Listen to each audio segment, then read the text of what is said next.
Hello students. Now in this discussion we shall look at soil pollution. Soil is a thin covering over the land consisting of a mixture of minerals, organic material, living organisms, air and water that together they support the growth of plant life. Soil varies in their content of clay, silt, sand and gravel. So basically this clay, silt, sand, they're all different sized particles. The relative amounts of the different size and types of mineral particles determine the soil texture. Soil erosion can be defined as the movement of surface litter and topsoil from one place to another. This happens due to rain, due to excessive rain, water takes away this topsoil. While erosion is a natural process often caused by wind and flowing water, it is greatly accelerated by human activities such as farming, construction, overgrazing by livestock means animals, cattle, burning of grass cover and deforestation. See, I would like to tell one important thing here. When it comes to soil pollution, I'd just like to show you this slide, biodiversity of life. Actually, on this planet Earth, like first is the highest biodiversity is 61% is arthropods. You can see that purple color right side. 61% is arthropods. Arthropods means all the ants, insects, bees, small crabs, all these kind of things. They come under the arthropods, which constitute 61% of biodiversity. Okay, this all. So these are, and you can see even next like turtles, tortoise, okay, fungi 6%, mammals. Man is a mammal, so man comes under only 0.3%. Okay, green plants 15%, lizards and snakes. So please understand this. Most of these lizards and snakes, bacteria, all these plants, they all live on the soil. So please understand, soil is very important. We are not able to understand and appreciate the importance of soil. Okay, and this when you say pollution not only affecting man. See here, there in this biodiversity chart you can see so many species are mentioned here. Okay, so definitely it is not only the man who is affected, even plants, even insects, mammals, fungi, turtles and tortoises, lizards and snakes, everything. Now we shall, having seen the importance of soil and all the biodiversity which survives on the soil, let us see the causes and effects of soil pollution. The loss of the topsoil makes the soil less fertile and reduces its water holding capacity. The topsoil which is washed away also contributes to water pollution, clogging lakes, increasing turbidity of water, and also leads to loss of aquatic life. So again here also, due to the pollution, the topsoil which gets washed away, it causes water pollution and also leads to the loss of aquatic life.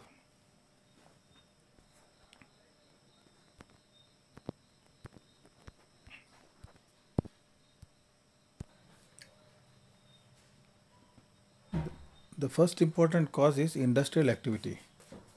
So industrial activity has been the biggest contributor to the problem. Most industries are dependent on extracting minerals from the earth, like mines, you have seen in Goa, all these iron ore mines. Whether it is iron ore or coal, the byproducts are contaminated and they are not disposed of in a manner that can be considered safe, and it makes it unsuitable for use. See, most of the industrial activity, whether it is iron ore mining, coal mining, especially these are all open cast mining, they are not disposed properly and the area becomes unsafe and not suitable for use. Secondly, the agricultural activities. In agricultural activity, chemical utilization has gone up tremendously since technology provided us with the main modern pesticides and fertilizers. So now there's NPK, nitrogen, phosphorus, potassium, and urea and all. These are the modern fertilizers. So a lot of these fertilizers are being used to increase the yield. And also chemicals, pesticides are used to kill the pests. So they contain chemicals that are not produced in nature and cannot be broken down by it. So these are chemicals are produced artificially by man, not produced in the nature, and hence they are not easy to break. As a result, they seep into the ground after they mix with water and slowly reduce the fertility of the soil. I think you might have seen, if you see your own villages, your own farms and all, you will find that the fertility over the years has gone down. Though we go for crop rotation, means we change crops every alternate year, intercrop rotation we do, but the agriculture yield has reduced mainly due to these chemicals, which has reduced the fertility of the soils. Other chemicals damage the composition of the soil and make it easier to erode by water. Plants absorb many of these pesticides, and when they decompose, they cause soil pollution since they are become a part of the land. These small plants, shrubs and all, when they die, they get decomposed, they become the soil. But because they absorb a lot of pesticides themselves, they also lead to the pollution. So the after industrial activity, then comes the agricultural activity, and third is the waste disposal. While industrial waste is sure to cause contamination, there is another way in which we are adding to the pollution. Every human produces certain amount of waste products by way or defecation, means you are going to washroom. No? While much of it moves into the sewer with the system, there is also a large amount that is dumped directly into the landfills. See what happens, not only this defecation, even our whatever items we buy, this all packaging material, online shopping, even this plastic, polythene and all, most of these things, it goes into the landfills. Even the sewer system ends at the landfill, where the biological waste pollutes the soil and water. So this biological waste, animal excreta or human excreta, that pollutes the soil and water. This is because our bodies are full of toxin and chemicals which are now seeping into the land and causing pollution of the soil.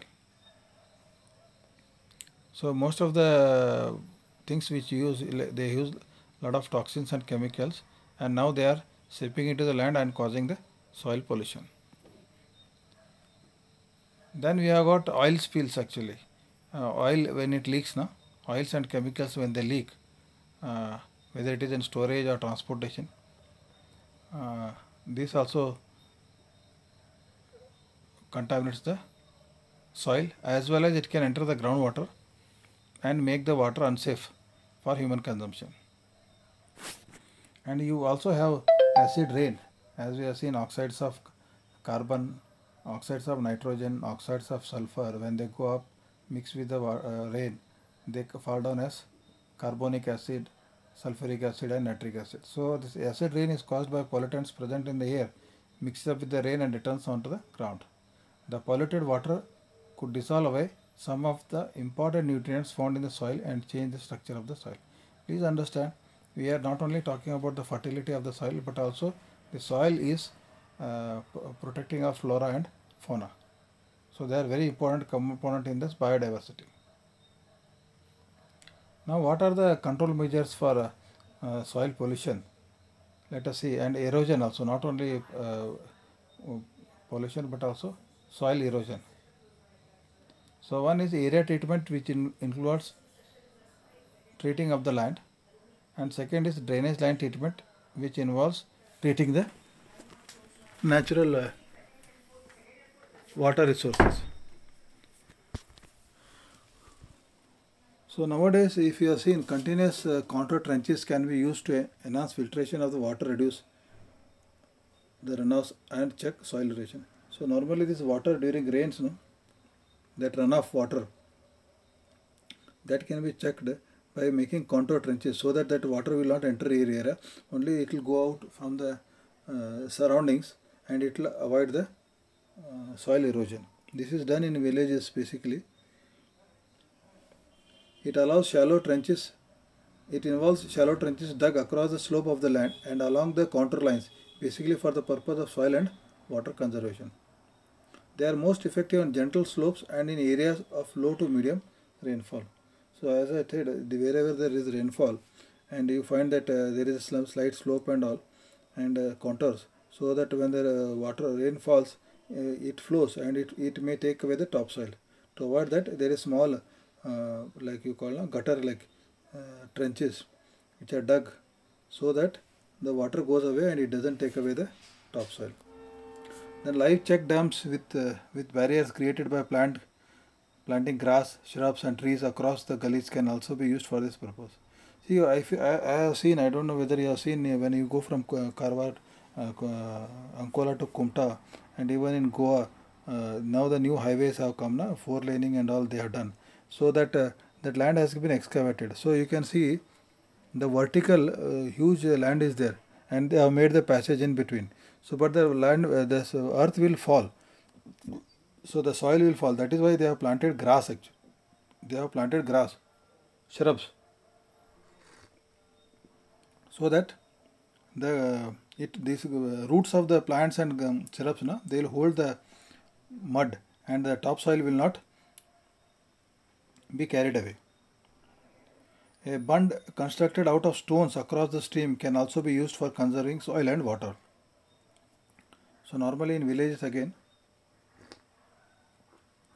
a bund, they construct a small bunds out of stones so that in that bund, this all water and soil will come. The water will flow away, but soil gets collected. Okay, that prevents the runoff of the top fertile soil. So this was about soil pollution. In next class we will discuss about marine pollution. Thank you.